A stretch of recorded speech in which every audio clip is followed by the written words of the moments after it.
Picture चालू करो बे। जिन लोगों ने व्यापम घोटाला किया और प्रभु राम के घर में डकैती डाली, जिन लोगों ने 1 लाख स्कूल बंद कर दिए, जिन लोगों ने जीडीपी का 4.6% से एजुकेशन का बजट घटा के 2.6 कर दिया, जिन लोगों ने 152 पेपर लीक होने के बाद भी मुंह नहीं खोला, मिड डे मील में नमक से एक रिपोर्टर ने उत्तर प्रदेश में कई साल पहले एक रिपोर्ट दिखाई थी, उसको जेल में डाल दिया गया था, आज स्कूल में प्रवेश बंद कर दिया गया है। एनटीए एक एनजीओ है जिसमें आरएसएस और बीजेपी के तमाम लोग भर्ती हैं, उसको कभी भी किसी भी सूरत में ये लोग कभी नहीं करेंगे कि उसको भंग कर दें, क्योंकि बीजेपी और आरएसएस इन तमाम एजुकेशन के घोटालों में शामिल है। मैं आज तक पे बोल रहा हूं ये बात। मैं 2024 में भी पेटिशनर था, 26 में भी सुप्रीम कोर्ट में पेटिशनर हूं।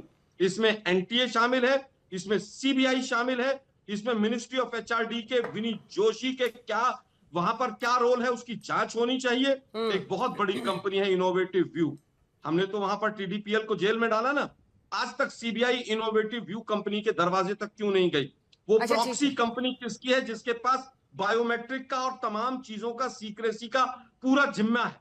वो कंपनी किस तरह से ग्रो कर गई है, एनटीए का कैसे प्रॉफिट बढ़ा है, अगर इन दोनों का फॉरेंसिक ऑडिट हो जाए तो पता चल जाएगा बीजेपी और आरएसएस के लोगों को क्या क्या मिला है। तो दोस्तों आप एक चीज़ नोटिस करना, जैसे आलोक शर्मा बीजेपी का पोल खोलता है तो सामने बैठा जो बीजेपी का प्रवक्ता है जैसे कि सुधांशु त्रिवेदी, वो किस तरह का रिएक्शन कर रहे हैं, जैसे कि कुछ उसको पता है ही नहीं और जैसे कि घोटाला करती ही नहीं है बीजेपी। आप इस चीज़ को नोटिस करना, नहीं तो आप ये पूरा वीडियो देखो। सुसाइड रेट, एजुकेशन सिस्टम पर बात हो रही है अंजना जी, सुसाइड रेट एनसीआरबी के आंकड़े कह रहे हैं 43% 2014 से 2024 तक, 25 के अभी नहीं आए हैं, 43% सुसाइड बढ़ गया। आज 22 बच्चों ने सुसाइड किया, किस पर? नीट के एग्जाम पर। एक बीजेपी का चिड़ी बच्चा कहीं किसी बच्चे के घर पर नहीं गया। गटर जनरेशन आपने बोला, जिन बच्चों को आपने जो वहां पर वो कर रहे थे, एक कंट्रोलिंग बॉडी आपने नहीं बनाई। हमने तमाम कंट्रोलिंग बॉडी बनाई, सीबीएसई से लेकर यूपीएससी ठीक से है लेकर आलोक जी, एसएससी से लेकर आलोक जी सुनिए, आप ही को पूरा करना है। तो दोस्तों जैसे कि आप देख सकते हैं कि आलोक शर्मा जब फैक्ट पे बात करते हैं तो जो सामने बैठा अंजना ओम कश्यप है वो किस तरह से बीच में इंटरप्ट करते हैं और आलोक शर्मा को भटकाने की कोशिश करते हैं। लेकिन आप इस वीडियो को पूरा देखो। आप ही को सुना रही हूँ क्योंकि उस वक्त सुना नहीं पाए थे। इस बच्ची की जो आवाज है सुनिए ना। आप कल्पना कीजिए कि जंतर मंतर में बिजली या फिर जो भी वहां पर बैठे हुए थे बच्चे, जनरेटर के साथ रांची में वो काट दिया गया। ठीक है समरिया, लाइट ऑफ करके उनको पीटा गया, उस पर गुस्सा ही नहीं दिखता।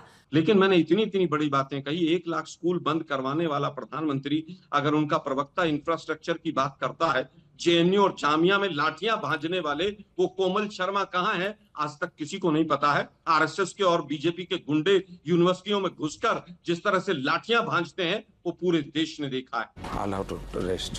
इसकी मौका अभी सुधांशु भाई ने कहा अवांछित तत्व, मैं पूछना चाहता हूं 2900 के करीब आपने अवांछित तत्व जो हैं वो आइडेंटिफाई किए थे जंतर मंतर पर, और 939 का कहा था इस सीरियस ऑफेंस वाले हैं। आज तक एक भी एफआईआर क्यों नहीं हुई? आज तक एक भी बच्चा उसमें से या जो भी था उसमें अवांछित तत्व तथा कथित, उसको अभी तक आपने अरेस्ट क्यों नहीं किया? क्या केवल ये सब चीजें टीवी डिबेट्स के लिए हैं? 1 लाख स्कूल बंद हुए तो सेंट्रल गवर्नमेंट के 1 लाख स्कूल है, सेंट्रल गवर्नमेंट के तो 1 लाख स्कूल ही नहीं होंगे।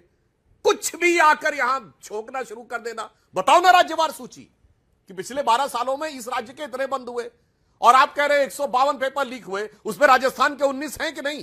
किस राज्य के कितने पेपर लीक हुए बोलो। कुछ भी आकर बोलना शुरू कर देना। 1 लाख स्कूल नहीं है भारत सरकार के और कह रहा है 1 लाख स्कूल बंद हो गए। अरे राज्यों के बंद हुए, और प्राथमिक शिक्षा बाय एंड लार्ज स्टेट का सब्जेक्ट है, मगर आकर यहां बोलना शुरू कर देना। और रही बात आरएसएस के तथाकथित गुंडों का कब्जा, तो भाई साहब आपके जमाने में देश के जाने माने नामी गिरामी विश्वविद्यालय में स्थिति यह थी कि जब 2010 में दंतेवाड़ा में हमारे 76 सैनिक शहीद हुए थे नक्सली हमले में, तो पटाखे छोड़े गए थे, मिठाई बांटिया गई थी। बार बार झूठ बोलो।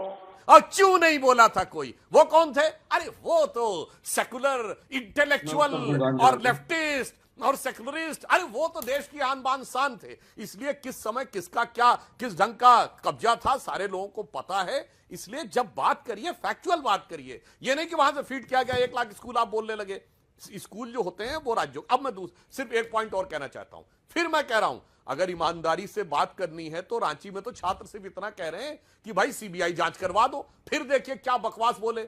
बीजेपी के टाइम में जांच शुरू हुई थी, अभी तक नहीं। भाई बीजेपी की सरकार गए हुए 7 साल से ऊपर हो गए झारखंड में। उस 7 साल में आपकी सरकार ने क्या किया है, क्या फॉलोअप किया है, क्या फैक्ट्स दिलवाए हैं, क्या एविडेंस दिलवाए हैं, ये बताइए। तो दोस्तों जैसे कि आपने देखा कि बीजेपी के सांसद सुधांशु त्रिवेदी ने किस तरह से अपनी बात को रखा और उसमें कितनी सच्चाई और कितनी झूठ है, तो सामने बैठा जो कांग्रेस प्रवक्ता है आलोक शर्मा वो किस तरह से डिफेंड करते हैं, हम वो देखने वाले हैं। तो बस आप इस वीडियो में एंड तक बने रहे। मुझे केवल बताइए, सीबीआई सीबीआई चिल्ला रहे हैं, 2024 में सीबीआई ने 48 लोगों को अरेस्ट किया, सबको कैसे छोड़ दिया? यही डायरेक्टर सीबीआई के 2024 में थे और यही डायरेक्टर एक्सटेंशन देकर आज बैठे हुए हैं। अकाउंटेबिलिटी जीरो है।